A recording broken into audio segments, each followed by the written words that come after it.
In this video, we're going to talk about why sometimes Prolog will return both true and false for a query. The example rule we're going to use is this sort of arbitrary one. We're going to call it space inner, where if a 1 is the first parameter, the second parameter will be the atom 1. And if it's x, the second parameter will be even, as long as x itself is even, which we'll figure out by checking x modulo 2. Now, as a side note, we could also update the first rule like this, where we've checked to see if x is 1. That works, but it's inefficient because the x in the head will unify with anything, then we check it. Versus if we just keep it the original way, it will only unify with 1, so therefore it doesn't have to do the extra check of the value of x. So here's our rule, and we've defined that in a file, and I'll go ahead and consult that file. And if I say space inner 1, 1, it says true.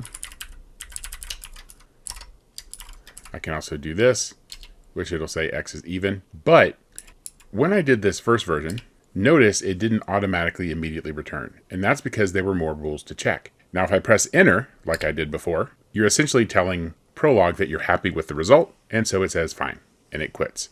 However, if instead of enter, I press the spacebar, I'm telling Prolog to look for more solutions. However, there are none. And so, since it can't find any additional solutions, it says false. This is not actually a problem.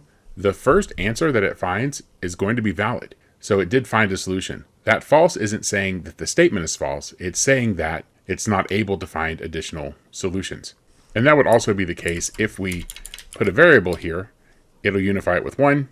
And then it says false because it can't find anything else to unify with it, because our rule to check if it's even doesn't work with 1. So it's a quick overview of why sometimes you see true and false. Again, typically when you're working with Prolog, you'll get a query result and you can press enter and it should just give you that answer. If you press spacebar, you're asking it for more solutions. And if no solutions exist, you're going to eventually see false when it runs out of things to check.